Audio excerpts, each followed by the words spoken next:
Hello and good morning everyone. I welcome you all at Rovers News Analysis. Today is 3rd August 2023 and we are going to discuss important news and articles from The Hindu newspaper with practice questions. So let's see what important news we got today to discuss. So before starting the video, for PDF join Telegram channel Rovers News Analysis. Link आपको description box में provided है. Make sure video को last तक देखें so that सारी important news आपकी यहाँ पर कवर हो. तो चलिए स्टार्ट करते हैं और देखते हैं आज हमें क्या क्या डिस्कस करना है. Now first article is GST council sticks to its plan to collect 28% tax on online gaming. अब आप सभी को यहाँ पर पता है कि जीएसटी काउंसिल की क्या होती है, मीटिंग होती है और उन्होंने यहाँ पर क्या किया है, ऑनलाइन जो गेमिंग होती है आपकी, ओके, ऑनलाइन गेमिंग में यहाँ पर 28% का क्या लगाया है, जीएसटी लगाया है. इसके अगेंस्ट में वेरियस जो आपके बहुत सारे लोग इसके अगेंस्ट में थे कि इतना यहाँ पे टैक्स ना लगाया जाए. क्यों? क्योंकि इससे क्या होगा, जो आपका जो ऑनलाइन सेक्टर है, ऑनलाइन गेमिंग वाला सेक्टर है, वहां पर इन्वेस्टमेंट में क्या पड़ेगा, इम्पैक्ट पड़ेगा. तो इवन वेरियस स्टेट जैसे कि आप गोवा की बात कर सकते हैं, यहाँ पर सिक्किम की बात कर सकते हैं, तो यहाँ पर वो इसके इम्प्लीमेंटेशन में क्या थे, इसके अगेंस्ट में थे कि यहाँ पर 28% जो है जीएसटी टैक्स ना लगाया जाए. ओके, अब देखिए हम बात करते हैं. गवर्नमेंट यहाँ पर दो चीज कहती है, क्योंकि गवर्नमेंट को यहाँ पर क्या चाहिए, आपको तो पहले रेवेन्यू चाहिए. तो रेवेन्यू को कलेक्ट करने के लिए यहाँ पर ये टैक्सिंग मतलब कि इतना ज़्यादा जीएसटी टैक्स लगाया जा रहा. दूसरा यहाँ पर ये कहा जा रहा कि हम जो बैटिंग वाली चीज़ें हैं बहुत ज़्यादा क्या हो रही है, इंक्रीज हो रही हैं. आपका जो ये सट्टा लगाया जाता है, बैटिंग होती है, ऑनलाइन बैटिंग स्पेशली यहाँ पर बहुत ज़्यादा क्या हो रही है, इंक्रीज हो रही है. तो उसे हमें क्या करना है, डिसइंसेंटिवाइज करना है. दैट्स वाई क्या कर रही है यहाँ पे जो गवर्नमेंट है, जीएसटी काउंसिल में जो 28% जो है जीएसटी यहाँ पर लगाया जा रहा है. ओके, तो आई होप आपको यहाँ पे क्लियर होगा. तो ये अब देखिए कब से ये इंप्लीमेंट होगा, आपका जो 1 अगस्त है, सॉरी 1 यहाँ पर अक्टूबर से इस चीज को यहाँ पे इंप्लीमेंट कर दिया जाएगा. तो आप देखिए, the GST council on Wednesday bringed a little on technicalities and kept the door open for review down the road but stuck to its earlier decision. यहाँ पर लोगों के डिसीजन के लिए यहाँ पर खुले था कि आप लोग अपना यहाँ पर रिव्यू दे सकते हैं, इस पर क्या करना चाहिए. बट स्टिल यहाँ पर जो 28% आपका देखेंगे ऑनलाइन गेमिंग पर जो ये डिसीजन लिया गया था कि हम क्या करेंगे, 28% टैक्स लगाया जाएगा. कहाँ पर, ऑनलाइन गेमिंग में, कसिनोज में एंड हॉर्स रेसिंग में. तो ये इसे कब से इंप्लीमेंट किया जाएगा, 1 अक्टूबर से इस चीज को इंप्लीमेंट किया जाएगा. अब आपके लिए यहाँ पर क्या इंपॉर्टेंट निकल कर आता है, जीएसटी काउंसिल इंपॉर्टेंट निकल कर आती है. तो इसके बारे में हम पढ़ते हैं. जीएसटी काउंसिल क्या है, आपकी एक कॉन्स्टिट्यूशनल बॉडी है, ये आप लोगों को याद रखना है. GST council is a constitutional body responsible for making recommendations on issues related to implementation of goods and service tax in India. यहाँ पर जितना भी आपका goods and service tax related issue होता है, तो उस पर रिकमेंडेशन देना, वहां पर सारी चीजों को बनाना, ये किसका काम होता है, आपका जीएसटी काउंसिल का काम होता है. अब आप देखेंगे ये किसके आर्टिकल के अंदर आता है, article 279A sub clause 1 of the amendment constitution. GST council was constituted by president. ये प्रेसिडेंट के द्वारा कॉन्स्टिट्यूट की गई थी. ओके, यहाँ पर हमारा कौन सा अमेंडमेंट एक्ट आता है, 101. आपका जो 101 कॉन्स्टिट्यूशनल अमेंडमेंट एक्ट 2016 होता है, उसके द्वारा आपकी जीएसटी काउंसिल यहाँ पर आती है, इंट्रोड्यूस होती है इंडिया में फ्रॉम द 1 जुलाई 2017. ओके, हमारा स्लोगन ये था कि 1 नेशन 1 टैक्स. हमें क्या, क्योंकि क्या होता है, हर आप अगर आप अलग अलग स्टेट्स में जाएंगे तो वहां पर आपको अलग अलग चीजों में अलग अलग टैक्स यहाँ पर देखने को मिलता है. फॉर एग्जाम्पल आप मान लीजिए कि यहाँ से आप दो स्टेट है, ये एक स्टेट ए है, दूसरा स्टेट ये बी है, 2 स्टेट है. यहाँ पर जो गोल्ड का प्राइस है उसमें अलग टैक्स लगाया जा रहा है और यहाँ पर जो गोल्ड का प्राइस है उस पर अलग टैक्स लगाया जा रहा है. क्योंकि ऐसा स्टेट गवर्नमेंट क्यों करती है, क्योंकि उन्हें रेवेन्यू जनरेट करना है. इसलिए ये कहा गया कि हम क्या लेकर आएंगे, एक टैक्स सिस्टम लेकर आएंगे कि 1 नेशन 1 टैक्स. तो जो हम डिसाइड करेंगे, जीएसटी काउंसिल यहाँ पे जो वेरियस आपके गुड्स एंड सर्विसेज है उस पर टैक्स यहाँ पे लगाएगी और वो पूरे ऑल ओवर इंडिया में उसी टैक्स को क्या किया जाएगा, इंप्लीमेंट किया जाएगा. ओके, मेंबर कौन होते हैं इसके, तो इसके जो चेयरपर्सन होती है आपकी जो यूनियन फाइनेंस मिनिस्टर होते हैं वो इसके चेयरपर्सन होते हैं और अदर स्टेट्स के जो फाइनेंस मिनिस्टर होते हैं वो भी इसके क्या होते हैं, मेंबर होते हैं. ओके, तो आई होप आपको यहाँ पर जीएसटी काउंसिल से रिलेटेड सारी चीजें क्लियर होंगी. अब यहाँ पर आपके 2 आर्टिकल और आ जाते हैं. इनको डिस्कस करने से पहले हम डिस्कस करेंगे हमारा क्वेश्चन. तो हमारा कल का क्वेश्चन ये था, कंसिडर द फॉलोइंग स्टेटमेंट्स. आपके पास यहाँ पर 2 स्टेटमेंट्स थी, आपको ये बताना था वेदर दे आर राइट और रॉन्ग. तो पहले स्टेटमेंट यहाँ पर क्या कहती है, the Barren Island volcano is an active volcano located in the Indian territory. तो क्या ये स्टेटमेंट आपकी सही है या गलत, ये आप लोगों को बताना था. Now second statement is saying Barren Island lies above about 140 kilometre east of Great Nicobar. क्या यहाँ पर जो हमने ग्रेट निकोबार के बारे में बात करते हैं, आपका अंडमान एंड निकोबार ऐसे है, तो ग्रेट निकोबार आपका ये इधर आता है सदर्न साइड में। ओके, तो ग्रेट निकोबार से अगर आप 140 किलोमीटर जाते हैं तो उसके बाद आपको क्या मिलता है, बैरन आइलैंड यहाँ पर मिलता है। तो क्या ये स्टेटमेंट सही है या गलत, ये आप लोगों को बताना है। नाउ नेक्स्ट स्टेटमेंट क्या कहती है हमारी, कि the last time the Barren Island volcano erupted was in 1991। Last time ये वॉल्केनो कब एरप्ट हुआ था आपका, 1991 में, और तब से ये क्या है, इनएक्टिव है। तो क्या ये स्टेटमेंट्स आपकी सही हैं या गलत, ये आप लोगों को बताना है। तो कल जिन लोगों ने इस क्वेश्चन का आंसर नहीं किया है, पहले तो आप वीडियो को पॉज करेंगे, देन इस क्वेश्चन का आंसर आप लोगों को कमेंट सेक्शन में करना है। ओके, नाउ देखिए आप थर्ड स्टेटमेंट को देखेंगे। अगर आपको थर्ड स्टेटमेंट के बारे में थोड़ा बहुत भी पता है तो आप इस क्वेश्चन को बहुत ही इजीली इसको यहाँ पर सॉल्व कर सकते हैं।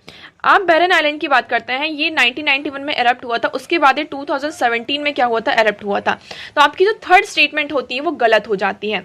अब आप देखें, आप अपने ऑप्शंस देखेंगे, B, C and D already यहाँ पर क्या हो जाते हैं, ऑटोमेटिकली यहाँ पर कट हो जाते हैं। सिर्फ आपके पास क्या बचता है, वन ओनली। तो आपका सही ऑप्शन क्या है यहाँ पर, दो, Barren Island volcano is an active volcano located in the Indian territory. तो अब आप लोकेशन देखिए, आपको यहाँ पर ज्यादा क्लियर होगा चीजें। ओके, तो ये देखिए, ये बांग्लादेश आ जाता है, इसके इस साइड आपका ये यहाँ पर इंडिया है। ओके, इंडिया ही आपका अंडमान है, अंडमान निकोबार, और उसके पास आप ये देखेंगे, अंडमान के पास ये जो लोकेशन आपको दिख रही होगी, आई होप आपको ये क्लियर होगा। एक minute, let me change the colour. Okay, ये वाला जो पार्ट है आपको, ये अंडमान के पास आपको ये वाला पार्ट दिख रहा है, ये है हमारा क्या, बैरन आइलैंड। ओके, यहाँ पर भी आपको दिख रहा होगा शायद, ये इधर देखेंगे आप, ये अंडमान है आपका, और यहाँ पे आपका ये सुमात्रा आ जाता है, ये सुमात्रा। तो यहाँ पर है, ये है आपका क्या, बैरन आइलैंड। तो ये क्या है, एक एक्टिव वॉल्केनो है, ये इंडियन टेरिटरी में आता है आपका। ये लास्ट टाइम कब एरप्ट हुआ था, 2017 में ये एरप्ट हुआ था। तो आपकी यहाँ से क्या हो जाती है, जो थर्ड स्टेटमेंट है वो गलत हो जाती है। तो इसके साथ साथ देखिए, जो हमारा सेकंड ऑप्शन है, थर्ड ऑप्शन है और जो फोर्थ ऑप्शन है, इन तीनों में हमारा थर्ड स्टेटमेंट है। तो ये ऑटोमेटिकली क्या हो जाते हैं, यहाँ से एलिमिनेट हो जाते हैं। ओके, मूव करते हैं हमारे नेक्स्ट क्वेश्चन की तरफ। हमारा नेक्स्ट क्वेश्चन है आज का, with reference to urban cooperative banks in India consider the following statements. अब हम बात कर रहे हैं किसकी, अर्बन कोऑपरेटिव बैंक्स की। ओके, इससे रिलेटेड आपके पास कुछ स्टेटमेंट्स हैं, आपको ये बताना है वेदर दे आर राइट और wrong. First statement is saying they are supervised and regulated by local board set up by the state government. उन्होंने ये कहा कि जो अर्बन कोऑपरेटिव बैंक्स हैं इंडिया में, वो किसके द्वारा सुपरवाइज होते हैं और रेगुलेट किए जाते हैं, आपके लोकल बोर्ड्स। स्टेट गवर्नमेंट क्या करती है, लोकल बोर्ड्स को सेटअप करती है, और उनके द्वारा, वो जो लोकल बोर्ड्स हैं आपके, उनके द्वारा ये जो अर्बन कोऑपरेटिव बैंक्स है उसको सुपरवाइज किया जाता है और रेगुलेट किया जाता है। फर्स्ट स्टेटमेंट ये हुई आपकी। सेकेंड स्टेटमेंट क्या है आपकी, they can issue equity share and preference shares. यहाँ पर जो आपके अर्बन कोऑपरेटिव बैंक्स हैं, क्या वो इक्विटी शेयर्स और जो प्रेफरेंस शेयर्स हैं उसको इशू कर सकते हैं या नहीं। Third statement is saying they were brought under the purview of banking regulation act 1949 through an amendment in 1996। Third statement ये कह रही है कि जो आपके अर्बन कोऑपरेटिव बैंक्स हैं इंडिया में, वो किसके परव्यू में आते हैं, under the banking regulation act 1949। यहाँ पर 1996 में एक अमेंडमेंट होता है, और उसके द्वारा क्या किया जाता है कि जो बैंकिंग रेगुलेशन एक्ट 1949 होता है, उसके परव्यू में किसको लेकर आया जाता है, अर्बन कोऑपरेटिव बैंक्स को लेकर आया जाता है। तो इसमें से कौन सी स्टेटमेंट आपकी सही है और कौन सी स्टेटमेंट गलत है, ये आप लोगों को यहाँ पर बताना है। ओके, तो आई होप आपको यहाँ पे सारी चीजें क्लियर होंगी। तो आप यहाँ पर जो कोड है उसको बहुत ध्यान से देखिएगा, तो आपको अगर एक स्टेटमेंट भी पता होगी तो आप इस क्वेश्चन को बहुत ही इजीली यहाँ पर सॉल्व कर सकते हैं। मूव करते हैं हमारे नेक्स्ट क्वेश्चन की तरफ। तो हमारा नेक्स्ट क्वेश्चन है, which of the following is are the possible consequences of heavy sand mining in river beds. यहाँ पर क्या होता है, आपकी जो हैवी सैंड माइनिंग होती है रिवर बेड्स में, तो उसके क्या क्या कॉन्सिक्वेंसेस हो सकते हैं। सैंड माइनिंग का मतलब क्या होता है, जो आपकी रिवर होती है, तो आपको पता होगा जो रिवर बेड होती है, जैसे कि ये है आपकी रिवर, तो इसका जो बेड है, मतलब कि निचला वाला हिस्सा है, वहां पर सैंड होता है, तो उसकी बहुत ज्यादा हैवी माइनिंग होती है। तो उसकी कॉन्सिक्वेंसेस क्या क्या हो सकते हैं वो हमें बताने हैं। तो क्या होता है, decrease salinity in the river, pollution of ground water, lowering the water table. तो इसमें से कौन सा स्टेटमेंट आपका सही होगा, मतलब कॉन्सिक्वेंसेस हमारे सही हैं और कौन से कॉन्सिक्वेंसेस इसमें से गलत है, ये आप लोगों को बताना है। ओके, तो आई होप आप लोगों को यहाँ पर क्वेश्चन नंबर सेकंड और क्वेश्चन नंबर थर्ड का आंसर कमेंट सेक्शन में करना है। आप वीडियो को लास्ट तक देखिएगा, लास्ट में इस क्वेश्चन का आंसर, सेकंड क्वेश्चन का आंसर आप लोगों को दिया जाएगा। अब देखिए हम बढ़ते हैं हमारे नेक्स्ट आर्टिकल की तरफ। तो हमारा नेक्स्ट आर्टिकल है post 1957 president retains power to scrap article 370 Supreme Court. अब आप सभी को पता है, हमने इससे रिलेटेड एक आर्टिकल आया था कुछ दिन, अभी 3-4 दिन पहले ही हमने डिस्कस किया था कि आर्टिकल 370 से रिलेटेड यहाँ पर क्या क्या हुआ है। सुप्रीम कोर्ट में बहुत सारी पिटीशन फाइल की गई हैं। ओके यहाँ पर एक आता है आपका आर्टिकल 267। ये पहले क्या किया गया कि आर्टिकल 267 में चेंजेस किए गए। आर्टिकल 267 यहाँ पर क्या था, आप लोग कमेंट सेक्शन में बताएंगे। इसको हमने बहुत अच्छे से डिस्कस किया था कि व्हाट इज आर्टिकल 267। तो आर्टिकल 267 में पहले क्या किया, उसके कुछ वर्ड्स थे उसको चेंज किया गया। उसके बाद हमने क्या देखा कि प्रेसिडेंट जब आपका जम्मू कश्मीर क्या होता है, वहां की जो जनरल असेंबली होती है उस टाइम पे वर्किंग में नहीं होती है, जनरल असेंबली वहां पर नहीं होती है और प्रेसिडेंट रूल लगा होता है। और उसी टाइम पर क्या होता है, आपका जो आर्टिकल 370 है उसको स्क्रैप किया जाता है।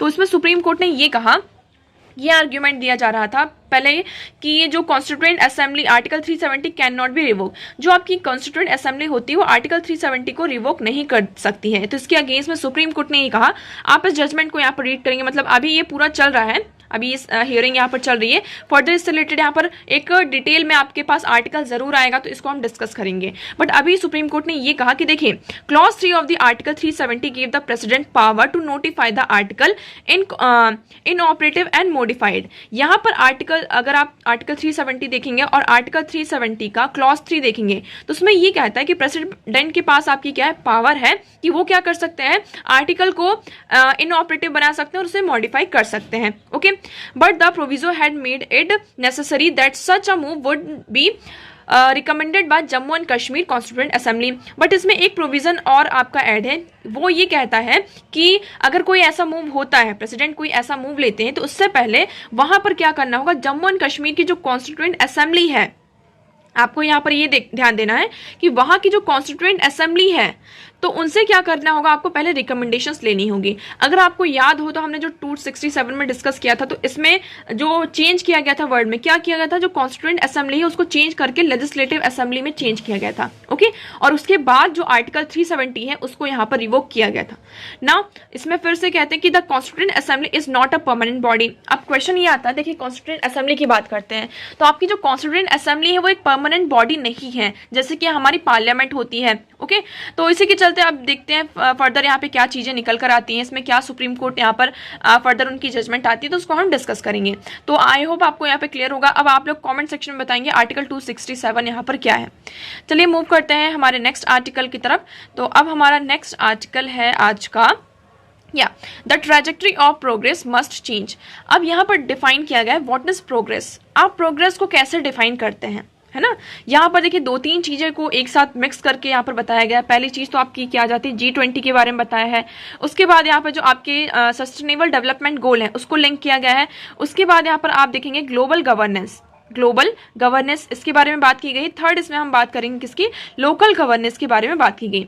तो इस आर्टिकल में इन 4-5 चीजों को एक साथ मिक्स करके बताया गया है। अब हम G20 की बात करते हैं। G20 से पहले क्या था, आपका G7 था। क्या था, G7 था। फिर उन्होंने ये कहा कि हमें क्या करना चाहिए, जो G7 का एम्बिट है उसे बढ़ाना चाहिए और आपका नया प्लेटफॉर्म एक बनकर आता है जिसे हम कहते हैं G20। ओके इसमें इंडिया, ब्राजील, रशिया, चाइना, ये सारी कंट्रीज भी क्या बनती है, इसकी मेंबर कंट्रीज बनती हैं। तो एट प्रेजेंट G20 की जो प्रेसिडेंसी है वो किसके पास है, इंडिया के पास है। ओके आप सभी को ये तो सब सारी चीजें पता ही हैं। अब यहाँ पर ये देखिए क्वेश्चन नहीं उठता, अगर आप G7 को देखेंगे तो G7 में आपकी मेनली जो वेस्टर्न कंट्रीज है उनका बोलबाला है, डेमोक्रेटिक कंट्रीज और जितनी भी वेस्टर्न कंट्रीज है यहाँ पर इंगेज है। और ये किसके अगेंस्ट में, एक तरीके से एंटी रशिया है।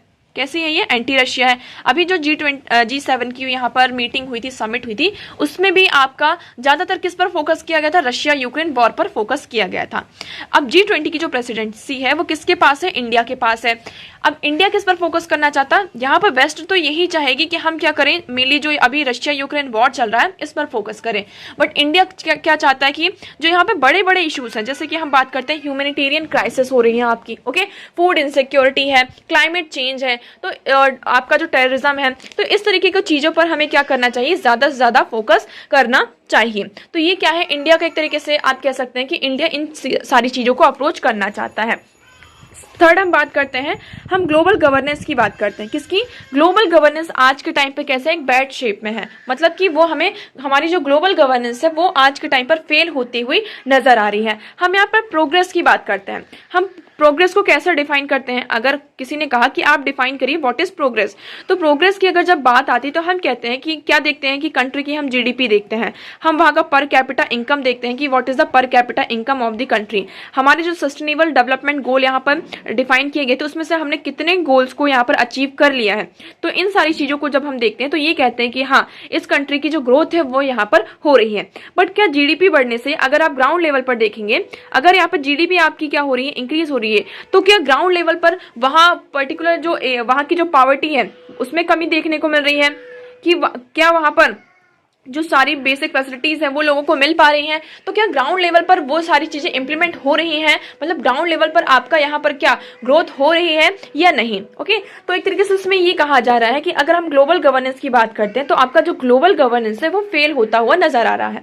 हम यहाँ पर आपकी जो वेरियस इंटरनेशनल इंस्टीट्यूशन है, जैसे कि हम बात करते हैं किसकी, WHO की, WTO की, ओके, UN हुआ हमारा, IMF की हम बात करते हैं, तो ये सारे जो आपके इंस्टीट्यूशन हैं वो आज के टाइम पर फेल होते हुए नजर आ रहे हैं। कैसे? ये सारे इंस्टीट्यूशन आपके फेल होते हुए नजर आ रहे हैं। बट कहीं ना कहीं क्या है एक्चुअली कि हम यहाँ पर इंटरडिपेंडेंस है, आपका बहुत सारी कंट्रीज के साथ क्या होता है, ट्रेड होता है, तो हम इन कंट्रीज के साथ, मतलब कि इंटरनेशनल लेवल पर आप देखेंगे कहीं ना कहीं इनके साथ क्या है, इंटरडिपेंडेंस है, इसलिए जो हमारे रिलेशन है अभी भी बने हुए हैं इन कंट्रीज के साथ। बट अगर आप पूरे एक लार्जर एम्बिट में देखते हैं तो यहाँ पर क्या हो रहा है कि जो आपका ग्लोबल गवर्नेंस है वो फेल होता हुआ नजर आ रहा है।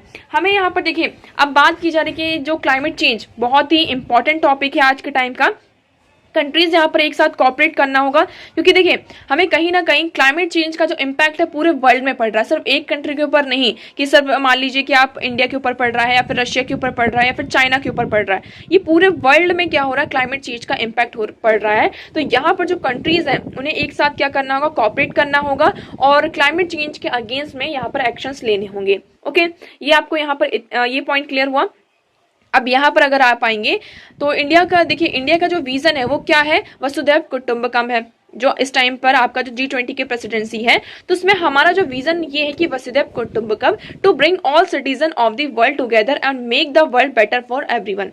तो इस चीज को अगर हमें यहाँ पर क्या करना है, अचीव करना है, वसुधैव कुटुंबकम ये जो हमारा विजन ऑफर किया गया है इस टाइम पे G20 की प्रेसिडेंसी में, तो अगर हमें इस विजन को अचीव करना है तो इसके लिए हमें यहाँ पर एक कॉपरेशन चाहिए नेशंस का। क्या चाहिए? कॉपरेशन चाहिए।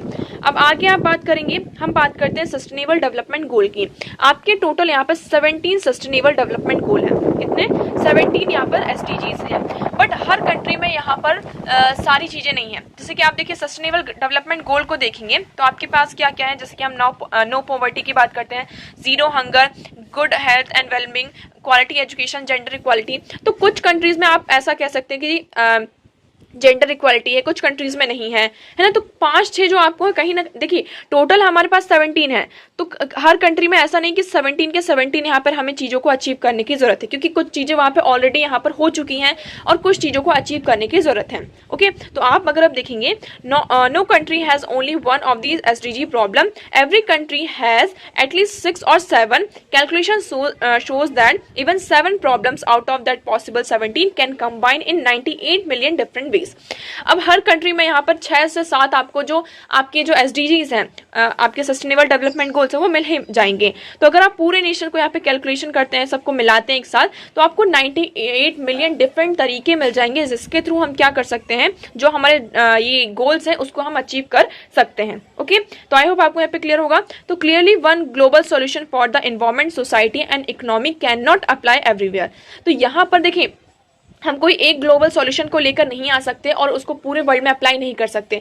आपके हर कंट्री में अलग अलग प्रॉब्लम है, वहाँ की जो सिचुएशन है वो अलग अलग है, तो उसके अकॉर्डिंग उन्हें क्या करना होता है, एक्शन लेना होता है। ओके, नाउ नेक्स्ट हम बात करते हैं, ये आपके लिए बहुत ज़्यादा इंपॉर्टेंट हो जाता है, इससे रिलेटेड आपको एक क्वेश्चन पूछा जा सकता है कि हम बात करते हैं किसकी, एक ग्लोबल इंस्टीट्यूशन है आपका MC किन से, उनके द्वारा एक आपकी रिपोर्ट आई जिसका, इस रिपोर्ट का नाम है पिक्सल ऑफ प्रोग्रेस।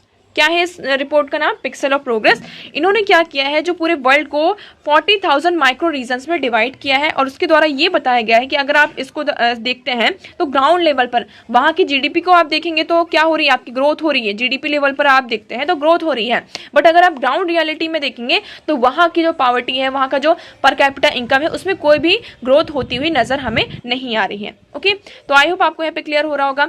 अब इसमें देखिए फर्स्ट चीज तो ये हो गई। सेकंड अगर आप बात करते हैं किसकी, यहाँ पे अब सेकंड आपका जो पॉइंट आ जाता है उसमें ये कहा जाता है कि हमने बात करी थी, जो हमारे प्राइम मिनिस्टर नरेंद्र मोदी जी हैं उन्होंने किसकी बात करी थी, लाइफ की बात करी थी कि हमें किसको अप्रोच करना चाहिए, लाइफ को अप्रोच करना चाहिए। लाइफ आपका क्या है, life style for sustainable development. क्या है ये, life style for sustainable development. तो हमें इस चीज को क्या करने की जरूरत है, अप्रोच करने की इसमें जरूरत है। इसमें क्या कर सकते हैं कि जो बोथ हमें इंटरनेशनल लेवल पर और ग्राउंड रियलिटीज दोनों जगह पर इस चीज को हमें इंप्लीमेंट करना होगा। और थर्ड इसमें बात की गई है ग्लोबल गवर्नेंस की। तो democracy is government of for and by the people है, तो इसलिए हमें यहाँ पर क्या करना होगा, जो ग्लोबल गवर्नेंस है उस पर ज्यादा से ज्यादा फोकस, मतलब कि आपकी जो लोकल गवर्नेंस है, सॉरी ग्लोबल नहीं, लोकल गवर्नेंस है, इस पर ज्यादा से ज्यादा फोकस करना होगा। ओके, तो आई होप आपको ये आर्टिकल थोड़ा सा ही क्रिटिकल था, बट मैं उम्मीद करती हूँ कि मैंने इसको अच्छे से आपको यहाँ पर एक्सप्लेन किया होगा। ओके, अब मूव करते हैं हमारे नेक्स्ट आर्टिकल की तरफ। तो हमारा नेक्स्ट आर्टिकल है from state visit to a more robust trade relationship. अब आप सभी को पता है अभी हाल ही फिलहाल में हमारे जो प्राइम मिनिस्टर नरेंद्र मोदी जी हैं वो किसकी विजिट में गए हुए थे, यहाँ पर यूएस की विजिट में गए हुए थे। अब यहाँ पर ये कहा जा रहा है कि विजिट तो हमारी हो रही है, बट जो एक इसका जो इफेक्टिव मतलब कि जो हमारा निकल कर आना चाहिए है ना, मतलब इसका जो रिजल्ट निकल कर आना चाहिए वो रिजल्ट निकल कर नहीं आया है। तो हमारा टारगेट ये है कि इंडिया और यूएस का जो ट्रेड है वो कितना हो जाना चाहिए, 500 to 6 बिलियन डॉलर यहाँ पर पहुंचना चाहिए। हम यहाँ पर ये हमारा जो बायलैटरल ट्रेड है आप देखेंगे, target of 500 to 600 billion in India US bilateral trade by 2030 can be surpassed. तो अगर हम यहाँ पर क्या करते हैं, इसमें सिर्फ एक चीज बोली गई है, हमारे किसी भी कंट्री के साथ जो रिलेशन होते हैं वो कैसे बनते हैं, यहाँ पर ट्रेड से बनते हैं। कैसे बनते हैं, ट्रेड से बनते हैं। अगर उस कंट्री के साथ अगर आपका ट्रेड बहुत अच्छा हो रहा है तो इसके मतलब यहाँ पर है कहीं ना कहीं आप दोनों एक दूसरे के ऊपर डिपेंडेंट हैं, और डिपेंडेंट तो इसका मतलब क्या है कि आप चाहते और ना चाहते हुए भी आपको उस कंट्री के साथ आपके जो रिलेशन है उसको यहाँ पर स्ट्रॉन्ग करना ही करना होगा। आप यहाँ पर चाइना का एग्जाम्पल ले सकते हैं कि हम चाइना के अगेंस्ट में ऐसे एकदम से सामने निकल कर क्यों नहीं आते, क्यों इसलिए नहीं आते हैं बिकॉज हमारे चाइना के साथ यहाँ पे बहुत बड़ा ट्रेड होता है, हमारा बहुत बड़ा ट्रेडिंग पार्टनर है चाइना। वेरियस यहाँ पे आपकी कंट्रीज आ जाती हैं, जैसे कि यूनाइटेड किंगडम की हम बात करते हैं, यूरोपियन यूनियन, कनाडा, ऑस्ट्रेलिया। तो यहाँ पर क्या है, एक तरीके से आप देखेंगे the Narendra Modi government had link new free trade agreement with the UAE, Australia and launched और reinvigorated negotiation for parallel deals with European Union, United Kingdom and Canada. यहाँ पर सिर्फ एक चीज हमारी हो सकती है कि हम यूएस के साथ क्या कर सकते हैं, फ्री ट्रेड एग्रीमेंट को सामने लेकर आ सकते हैं। क्या कर सकते हैं, फ्री ट्रेड एग्रीमेंट को लेकर आ सकते हैं। इससे क्या होगा कि हमारे जो रिलेशन है और ज्यादा यहाँ पर स्ट्रांग होंगी। तो इसमें देखिए सिर्फ इतना ज्यादा ही आपको थोड़ा पढ़ने की जरूरत है, ज्यादा इन्वॉल्व होने की जरूरत नहीं है इस आर्टिकल में। सिर्फ इसमें यही कहा जाए, जैसे कि हम बात करते हैं हमारे यूएई के साथ हम फ्री ट्रेड एग्रीमेंट लेकर आए, ऑस्ट्रेलिया के साथ हमने क्या किया, फ्री ट्रेड एग्रीमेंट को लेकर आए। इसी तरीके से हमने यहाँ पर अभी लॉन्च किया है कि हमें यूरोपियन यूनियन, यूके और कनाडा के साथ भी हम क्या करेंगे, फ्री ट्रेड एग्रीमेंट को लेकर आ सकते हैं। तो यूएस की तरफ से भी ये अप्रोच है कि हमें क्या करना होगा, जो आपका एफटीए है, फ्री ट्रेड एग्रीमेंट, तो इसको हमें अप्रोच करना चाहिए, जिससे हम क्या कर सकते हैं, जो एक रेजिलेंट सप्लाई चेन होगी वो आपकी बढ़ेगी। यहाँ पर हम क्या कर सकते हैं, हमारे जो और रिलेशन है उसको और ज्यादा स्ट्रॉन्ग किया जा सकता है। ओके, तो आई होप आपको ये आर्टिकल क्लियर होगा। नेक्स्ट हम मूव करते हैं, हमारा नेक्स्ट आर्टिकल है कूप इन नाइगर। अब नाइगर क्या है, पहले आप इसकी लोकेशन देखिए तब आपको थोड़ा ज्यादा क्लियर होगा। ये है, देखिए आप ये वर्ल्ड मैप में देखेंगे, ये अफ्रीका है, ये आपका अफ्रीकन कॉन्टिनेंट है। यहाँ पर आपका आता है मेडिटेरियन सी और यहाँ पर आपका आ जाता है रेड सी। ओके, और यहाँ पर आप देखेंगे तो इसके साइड में ये आपका ओशन आ जाता है। ओके, नाउ ये है आपका नाइगर। क्या है ये, नाइगर कंट्री है। ये यहाँ से ऐसे आप देखेंगे तो इसके आसपास आपको ये नाइजेरिया दिखता है, तो बट ये है आपका नाइगर। तो हम इसकी बात करें ना कि इसकी, हम इसकी नहीं, यहाँ पर ये जो नाइगर है ना, हम इधर इस साइड की बात करें, इसके साथ आपकी चाद, लीबिया, अल्जीरिया, माली है ना, ये कंट्रीज इसके साथ इसकी बॉर्डर लगती। तो हम ये जो पॉइंटेड है इसकी बात नहीं कर रहे हैं, इसके साइड में जो नाइगर है उसकी बात करें तो यहाँ पर थोड़ा सा आपको देखना होगा। ओके, अब यहाँ पर क्या हो रहा है कि कूप हुआ है, मतलब कि कूप हुआ है मतलब तख्ता पलट हुआ है। अब तख्ता पलट हुआ है तो यहाँ पर ये कहा जा रहा है कि फ्रांस और यूएस को क्या करना चाहिए, यहाँ पर डेमोक्रेसी को रिस्टोर करने की बात की जा रही है कि हमें यहाँ पर फ्रांस और यूएस को साथ आना होगा और यहाँ पर डेमोक्रेसी को क्या करना होगा, पुश करने के लिए, मतलब उसे रिस्टोर करना होगा। अब ये नाइगर हमारे लिए इतना ज़्यादा इंपॉर्टेंट क्यों हो जाता है, फ्रांस और यूएस की अगर हम बात करते हैं तो ये इतना ज़्यादा इंपॉर्टेंट क्यों हो जाता है। तो नाइगर आपका कहाँ आता है, साहेल रीजन में आता है, पहले तो आपको ये याद रखना है। दूसरी बात आप क्या करते हैं, ये जो नाइगर है यहाँ पे इस्लाम बहुत ज़्यादा है, मतलब इस्लाम का बहुत ज़्यादा क्या किया जाता है, रेडिकलाइजेशन यहाँ पर होता है। तो इस्लाम का जो रेडिकलाइजेशन है उसको कंट्रोल करने की बात की जा रही है। क्या किया जा रहा है यहाँ पर, जो इस्लाम का रेडिकलाइजेशन है उसे कंट्रोल करने की बात कर जाती है। इसीलिए यहाँ पर ट्राई किया जाता है कि यहाँ पर कोई एक एक्सट्रीम लेवल की गवर्नमेंट ना आए। अगर एक्सट्रीम लेवल की यहाँ पर गवर्नमेंट आ जाती है, आप देखेंगे कि the Niger president Mohamed Bazoum on 26 July is a blow against political stability in the nascent democracy and efforts to counter fast spreading Islamic insurgency in the Sahel region. तो यहाँ पर जो आपका इस्लामिक इंसर्जेंसी साहेल रीजन में हो रहा है तो उसके अगेंस्ट में है, एफर्ट्स कर रहे हैं कि उसको हम काउंटर करें। ओके, फिर इसमें बताया जा रहा है कि mister Bazoum who became president in 2021 in the West African countries first peaceful democratic transition since it got independence from the French in 1960। तो यहाँ पर जब से आपको इंडिपेंडेंस मिली है, वेस्ट अफ्रीका की बात कर रहे हैं, और 2021 में प्रेसिडेंट बनकर आए थे, तब से हमने क्या देखा कि ये कंट्री में आपको पीसफुल डेमोक्रेटिक ट्रांजिशन देखने को मिलते हैं। अब यहाँ पर आपको फ्रेंच और यूएस की बात ही क्यों की जा रही, सिर्फ फ्रांस और यूएस की बात क्यों की जा रही कि हमें फ्रांस और यूएस को आकर क्या करना चाहिए, यहाँ पर डेमोक्रेसी को रिस्टोर करना चाहिए। फ्रांस यहाँ से क्या करता है, बहुत ज्यादा ट्रेड करता है, यहाँ पे फ्रांस की आर्मी भी एंगेज है और यहाँ पर फ्रांस बहुत ज्यादा ट्रेड करता है। किसका ट्रेड करता है, आपका यूरेनियम का, जो बहुत बड़ा आपका पार्ट है यूरेनियम का, वो कहाँ से ट्रेड होता है, आपका नाइगर से होता है। दूसरा यहाँ पर जो गोल्ड है आपका, जो फ्रांस के पास यहाँ पर जो गोल्ड है उसका जो ट्रेड है वो कहाँ से आता है, आपका इसी रीजन से आता है। इसलिए ये रीजन जो है आपका फ्रांस और यूएस के लिए बहुत ज्यादा इंपॉर्टेंट हो जाता है। तो फ्रांस और यूएस कभी नहीं चाहेंगे कि यहाँ पर कोई ऐसा इस्लामिक रेडिकलाइजेशन हो, और इसलिए यहाँ पे बात की जा रही कि फ्रांस और यूएस को एक साथ आना होगा और डेमोक्रेसी को रिस्टोर करने की यहाँ पे बात की जा रही। ओके, तो आई होप आपको इसमें क्लियर होगा। अब इसमें क्या होता है, जैसे कि जब यहाँ पर कूप होती, मिलिट्री कूप होती, तो रशिया भी इसमें आ जाता है आपका। रशिया क्या करता है, उन्हें आर्म एंड एम्युनिशन प्रोवाइड करता है। क्यों, क्योंकि रशिया नहीं चाहता कि यहाँ पे क्या हो, डेमोक्रेसी स्टैब्लिश हो। ओके, तो यहाँ पर हर एक रीजन का कहीं ना कहीं अपना अपना यहाँ पे बेनिफिट है। अब देखते हैं, अगर आप रशिया की मतलब अफ्रीका की बात करते हैं तो यहाँ पर अफ्रीका में इतने ज्यादा रिसोर्सेस हैं, बट स्टिल यहाँ पे इतना ज्यादा ये पीछे क्यों है, इसका मेन रीजन क्या है। तो इसका मेन रीजन यही है, आप ऐसा कह सकते हैं कि आप देखते हो यहाँ पे इतनी ज्यादा पॉवर्टी है, यहाँ पे इतना ज्यादा हंगर है, स्ट्राइक्स है, फूड इनसिक्योरिटी है, बट इस रीजन को आप देखेंगे तो बहुत ज्यादा रिसोर्सफुल रीजन है। तो इस रिसोर्सेज का कैसे यूटिलाइजेशन करना है, इन सारी चीजों के कारण क्या हो पाता है, किस तरीके से करना है, इन सारी चीजों के कारण हम क्या देखते हैं कि ये जो रीजन है आपका पीछे रह जाता है। ओके, तो आपको यहाँ पर इस पार्ट को याद रखना है, इसकी लोकेशन आपको याद रखनी है नाइगर की। ओके, और इस आर्टिकल में सिर्फ इतना ही था, मैं उम्मीद करती हूँ ये आपको क्लियर होगा। आगे बढ़ते हैं हमारे नेक्स्ट आर्टिकल की तरफ। तो हमारा अब नेक्स्ट आर्टिकल है deep tech startups taking brave risk. अब यहाँ पर डीप टेक स्टार्टअप्स की बात की जाती है। स्टार्टअप्स क्या होते हैं आपके, जैसे कि आपने यहाँ पे एंटरप्रेन्योर जो आपके होते हैं, एंटरप्रेन्योर्स, यहाँ पे कोई भी स्टार्टअप आपने स्टार्ट कर दिया तो आपके स्टार्टअप दो तरीके से हो सकते हैं। ठीक है, एक स्टार्टअप मैंने ऐसे किया, मैंने एक शॉप यहाँ पे स्टार्ट कर दी। ओके, या फिर कोई भी मतलब कि छोटा मोटा मैंने यहाँ पे बिजनेस को इंस्टॉल कर दिया, जिसमें कि आपको जो आपके फिजिकली आपको यहाँ पे जो आपके कस्टमर्स होंगे वो मिलते हैं। दूसरा हम बात करते हैं, दूसरा जो आपका स्टार्टअप हो जाता है टेक्नोलॉजी बेस्ड यहाँ पर स्टार्टअप होता है।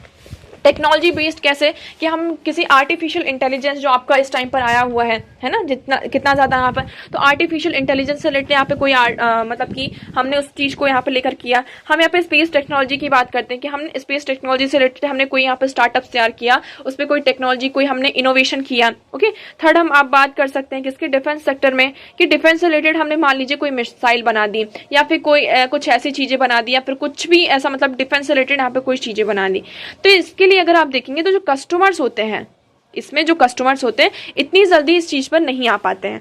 अगर आप नॉर्मल अगर बात करते हैं, जैसे कि मैंने यहाँ पर कोई मैंने अपना यहाँ पर कपड़ों की मैंने अपनी दुकान खोली, मैंने एक कपड़ों की एक शॉप यहाँ पर करी, तो इसमें से यहाँ पे जो कहीं ना कहीं आप देखेंगे 4-5 जो कस्टमर है डेली आपके पास आ ही जाएंगे कैसे भी करके। बट अगर आप इस सेक्टर में देखेंगे जिसको हम कहते हैं डीप टेक स्टार्टअप, यहाँ पर आपको जो कस्टमर है इस तरीके से नहीं मिलते हैं। तो इस आर्टिकल में ये कहा जा रहा है कि ये गवर्नमेंट को क्या करना चाहिए, ये जो डीप टेक है स्टार्टअप्स है इसमें बहुत ज़्यादा रिस्क है, बहुत ज़्यादा इसमें रिस्क होता है। और इस रिस्क को कम करने के लिए गवर्नमेंट क्या कर सकती है, उनको पहले तो फंड प्रोवाइड कर सकती है और दूसरा लार्ज स्केल में बहुत ज़्यादा प्रोक्योरमेंट कर सकती है, जिससे कि इनको क्या मिले, एक तरीके की सिक्योरिटी यहाँ पर मिल सकती है। इस तरीके की फैकल्टी प्रोवाइड करके गवर्नमेंट इनको क्या कर सकती है, एक तरीके से यहाँ पर सिक्योरिटी प्रोवाइड कर सकती है। तो देखिए इसमें जो रिस्क आपके क्या क्या है, तो फर्स्ट क्या है, availability of much larger risk capital for deep tech startup, the government must lay much more emphasis on the aforementioned sector in the existing SIDBI fund or fund। तो यहाँ पर उनको फंड प्रोवाइड कर सकती है। Second इसमें कहा है we need to enable mass procurement, हम क्या कर सकते हैं, यहाँ पे मास प्रोक्योरमेंट कर सकते हैं इंडिजिनियसली डेवलप्ड टेक्नोलॉजीज का, जो हम इंडिजिनियसली जैसे कि जो आपके लैंड में ही टेक्नोलॉजी को डेवलप किया गया तो उसको लार्ज लेवल पर प्रोक्योरमेंट किया जा सकता है। This latter steps has started to happen in fits and start across ministries such as defence, smart cities and health. However a concerted push across the government is still desirable. तो यहाँ पर आप देखते हैं कि फर्दर आगे चीजें क्या होती है, बट ये दो चीजें बताई गई है। अब स्टार्टअप्स की बात करते हैं, स्टार्टअप से होता क्या है। स्टार्टअप से एक तरीके से आप देखेंगे आपका जो कंट्री है, अगर आप स्टार्टअप करते हैं तो यहाँ पर इन्वेस्टमेंट आती है, इन्वेस्टमेंट के साथ साथ आपका यहाँ पर क्या होता है, फंड आता है, इन्वेस्टमेंट आती है, इनोवेशन होता है। तो इनोवेशन जैसे कि हम बात कर रहे हैं कि एग्रीकल्चर की आप बात करें, एग्जांपल लीजिए एग्रीकल्चर, आपका क्लाइमेट चेंज हो रहा है, इसके कारण आपको अलग अलग तरह के क्लाइमेट्स को फेस करना पड़ रहा है। अगर आप ट्रेडिशनल अप्रोच को ही यहाँ पर लेकर चलते हैं, कंटिन्यू करते हैं, तो इससे क्या होगा, जो आपका एग्रीकल्चर है आपको कुछ टाइम बाद ये देखना पड़ेगा कि आपको फूड इनसिक्योरिटी, इससे यहाँ पर उसको फेस करना पड़ेगा। तो हम इस सेक्टर में क्या कर सकते हैं, कुछ टेक्नोलॉजी मतलब इनोवेशन ला सकते हैं, है ना, कि आपका क्लाइमेट चेंज हो रहा है तो इससे रिलेटेड यहाँ पर हमें कैसे एग्रीकल्चर को यहाँ पर लेना चाहिए, किस तरीके से हमें खेती करनी चाहिए, ये सारी चीजें, तो ये इनोवेशन है। अब इसको तो कोई यहाँ पर डायरेक्टली आकर कोई लेगा नहीं ना कि हमें हाँ इस चीज को हमें अडॉप्ट करना होगा, तो गवर्नमेंट इस चीज में क्या कर सकती है, हमारी हेल्प कर सकती है। ओके, तो आई होप आपको ये आर्टिकल यहाँ पर क्लियर होगा। आगे बढ़ते हैं हमारे नेक्स्ट आर्टिकल की तरफ। तो हमारा नेक्स्ट आर्टिकल है can't direct PM to be present in the house says Dhankhar. अब एक्चुअली यहाँ पर जो आपकी अपोजिशन, आप सभी को पता है आपका मॉनसून जो सेशन है पार्लियामेंट का वो यहाँ पर स्टार्ट है, और इसमें बात की जाए आपकी जो अपोजिशन पार्टी है, मतलब कि हमारी जो अपोजिशन पार्टी है वो ये डिमांड कर रही है कि हमें क्या करना होगा, जो मणिपुर वाला आपका जो टॉपिक है, मणिपुर जो कन्फ्लिक्ट है, इसमें हमें जो हमारे प्राइम मिनिस्टर नरेंद्र मोदी जी हैं उनसे स्टेटमेंट चाहिए। और इसी के चलते यहाँ पर जो आपका जो रूल नंबर 267 होता है उसकी डिमांड की जा रही कि इस चीज पर क्या हो, डिस्कशन हो। तो अगर आप रूल नंबर 267 को देखते हैं तो उसमें ये कहता है कि मणिपुर जो कन्फ्लिक्ट है आपका उस पर डिबेट और डिस्कशन, मतलब कि आपका जो रूल 267 क्या ये अलाउ करता है कि आपके जो बेसिक मतलब कि डेली वाले जो बिजनेसेस है आप उनको रोक कर किसी जो आपके पर्टिकुलर कोई ऐसा जो इशू बहुत इंपॉर्टेंट इशू है नेशन का उसको हम डिस्कस कर सकते हैं। तो इसमें जैसे लीडर है वो यहाँ पर जो मतलब अपोजिशन पार्टी के जो लीडर्स हैं वो डिमांड कर रहे हैं कि जो आपके प्राइम मिनिस्टर है वो क्या हो, सामने प्रेजेंट हो और उस पर यहाँ पर उनके साथ अपनी स्टेटमेंट दे। बट हम देखेंगे जो राज्यसभा के चेयरपर्सन है, राज्यसभा के जो चेयरपर्सन है उन्होंने ये कहा कि वो ऐसा नहीं कर सकते हैं। तो देखिए Mr. Dhankar said, I had a category terms in dictated very firmly on a proper constitutional premise and presented that from this chair and I will be violating my oath if I impart a directive for the presence of prime minister that has never been done. अगर यहाँ पर वो क्या करते हैं, direction देते हैं कि प्राइम मिनिस्टर नरेंद्र मोदी जी, मतलब कि जो भी आपके प्राइम मिनिस्टर हैं, और इस प्रेजेंट तो हमारे प्राइम मिनिस्टर नरेंद्र मोदी जी ही प्राइम मिनिस्टर हैं, तो प्राइम मिनिस्टर को वो डायरेक्ट नहीं कर सकते कि वो यहाँ पर हाउस में प्रेजेंट हो और यहाँ पर स्टेटमेंट दें। ऐसा कभी नहीं हुआ है और वो ऐसा नहीं करना चाहते हैं। ओके, नेक्स्ट हम मूव करते हैं, हमारा नेक्स्ट आर्टिकल है one more cheetah dies at Kuno park taking the toll to 6। अब आप सभी को ये सुनकर हैरानी होगी कि यहाँ पर फिर से एक चीता की क्या होती है, आपकी डेथ होती है। उस चीता का नाम क्या है, धात्री, ये फीमेल चीता है, इसकी यहाँ पर क्या होती है, डेथ हो जाती है। इस चीता को, इसका सोर्स क्या था, साउथ अफ्रीका। अब हम चीता की बात करते हैं। आप सभी को पता है हमने यहाँ पर जो चीता है इंडिया में 1952 में क्या हो चुके थे, आपके जो चीता है उनको एक्सटेंट क्या कर दिया गया था, अनाउंस कर दिया गया था कि इंडिया में चीता क्या हो चुके हैं, एक्सटेंट हो चुके हैं।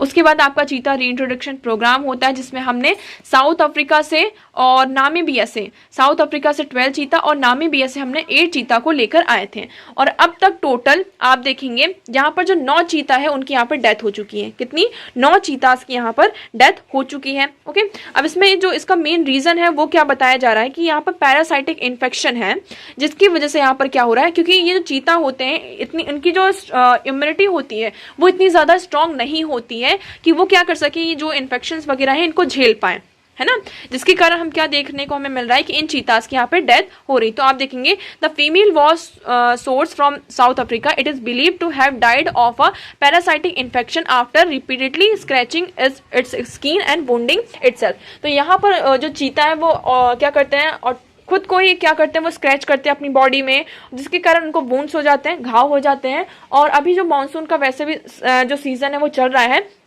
और इस सीजन के कारण उनको क्या हो गया, पैरासाइटिक इन्फेक्शन हुआ है और इनकी इम्यूनिटी इतनी ज़्यादा स्ट्रांग नहीं है जिसके कारण हम ये कह सकें कि ये जो चीताज हैं मतलब कि उसको सर्वाइव कर पाए। तो इसी के कारण आपको क्या देखने को मिल रहा है, इन चीताज की यहाँ पर डेथ होती हुई नजर आ रही है। ओके, अब यहाँ पर सुप्रीम कोर्ट ने भी इस पर जवाब मांगा था, किससे, सेंटर से आंसर मांगा था। तो सुप्रीम यहाँ पर सेंटर ने ये कहा कि जो डेथ हो रही है वो नेचुरल कॉज है, यहाँ पर किसी एक्सीडेंट के द्वारा कि रोड में आकर एक्सीडेंट हुआ है या फिर किसी ने उनकी पॉन्चिंग की है, फिर हंटिंग के थ्रू इनकी डेथ हुई। तो ऐसा कुछ भी नहीं हुआ है, नेचुरल कॉज है।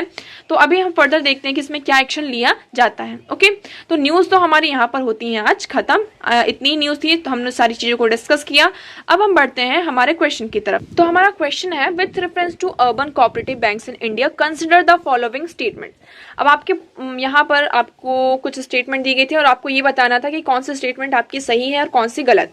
तो हम अगर आप देखते हैं अर्बन कोऑपरेटिव बैंक्स की, तो पहली स्टेटमेंट आप देखेंगे कि जो आपके अर्बन कोऑपरेटिव बैंक्स है उसमें पहला स्टेटमेंट ये कह रहा है कि they are supervised and regulated by local boards set up by the state government. तो ये स्टेटमेंट आपकी गलत हो जाती है। गलत इसलिए हो जाती है क्योंकि जो आपके अर्बन कोऑपरेटिव बैंक्स है वो आरबीआई के द्वारा क्या किए जाते हैं, सुपरवाइज होते हैं और रेगुलेट किए जाते हैं। तो इसलिए आपकी जो स्टेटमेंट 1 होती है वो गलत हो जाती है।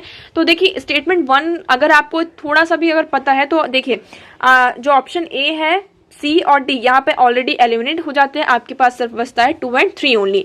तो आपका राइट ऑप्शन क्या है, बी 2 and 3 ओनली। तो आप यहाँ पर एक्सप्लेनेशन भी देख सकते हैं। तो आप देखेंगे कि जो आपके जो अर्बन कोऑपरेटिव बैंक्स हैं वो किसके द्वारा सुपरवाइज किए जाते हैं, आरबीआई के द्वारा सुपरवाइज किए जाते हैं।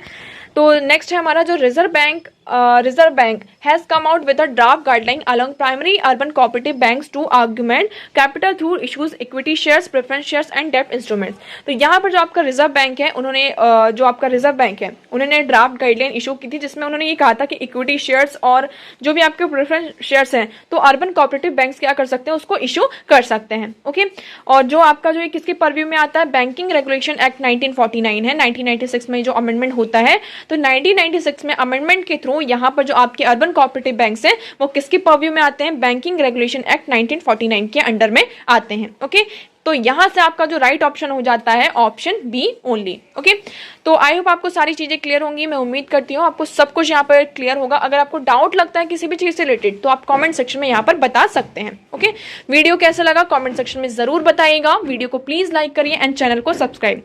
So that's for all today. Thank you so much for discussion.